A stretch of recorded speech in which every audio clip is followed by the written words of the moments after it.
Accord franco-algérien, quel avenir pour le texte de 1968? Après le vote de l'Assemblée, Marine Le Pen s'est félicitée d'une immense victoire après l'adoption d'une résolution, déposée par son parti, visant à dénoncer l'accord entre la France et l'Algérie. L'avenir de celle-ci est loin d'être certain, elle pourrait même être totalement ignorée par le gouvernement.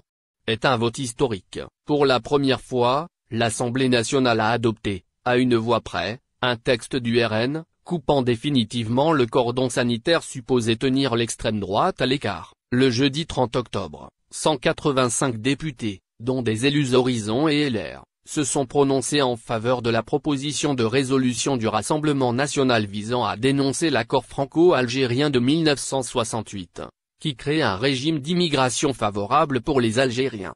Triomphante, Marine Le Pen a proclamé une immense victoire pour son parti et pour tous les Français. Le président du RN Jordan Bardella a rapidement demandé à Emmanuel Macron de prendre acte du vote des députés, et de rompre ces facilitations qu'ont les ressortissants algériens. Sans grande surprise, Bruno Retailleau, qui s'était écharpé plus d'une fois avec Alger lorsqu'il était ministre de l'Intérieur, fait lui aussi pression sur le chef de l'État. Le président de la République, qui a choisi de s'en remettre à la démocratie parlementaire pour sortir de la crise politique, ne peut ignorer ce vote, a commenté le patron des Républicains dans un communiqué, invitant le locataire de l'Élysée à faire preuve de fermeté avec l'Algérie. Alors en déplacement à 40 ans, dans la Manche, le Premier ministre, Sébastien Lecornu, a également pris la parole dans les heures qui ont suivi le vote, estimant qu'il fallait renégocier cet accord qui appartient à une autre époque, et le roi d'ajouter, la politique étrangère de la France n'est pas faite par des résolutions au Parlement.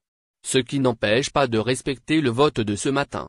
Un texte non contraignant, car le président de la République pourrait tout à fait fermer les yeux sur ce texte, le Rassemblement national n'ayant pas fait adopter une loi, mais une résolution. Subtilité qui a toute son importance. Le site internet de la Chambre basse définit une résolution comme un acte par lequel l'Assemblée émet un avis sur une question déterminée. Aussi, contrairement à ce qu'affirme sur X le président du groupe UDR, Éric Ciotti, l'Assemblée nationale n'a pas voté l'abrogation des accords franco-algériens de 1968, elle a seulement signalé qu'elle y était favorable. Pour une telle abrogation, la décision reviendrait à Emmanuel Macron, dont la diplomatie est le domaine réservé. Le ministre de l'Intérieur, Laurent Nunez, a de fait rappeler hier que ce texte n'apportera rien de plus en termes de pouvoir coercitif, et l'exécutif ne semble pas prêt à prendre le chemin de l'abrogation. Après le vote de la résolution, Laurent Panifou s'est exprimé dans l'hémicycle. À la tribune, le ministre des Relations avec le Parlement a assuré que Paris entendait privilégier la voie de la renégociation dans le cadre d'un dialogue exigeant avec Alger, assurant que le gouvernement n'aurait rien à gagner à une aggravation de la crise qui dure déjà depuis plusieurs mois. Une position partagée dans les rangs macronistes.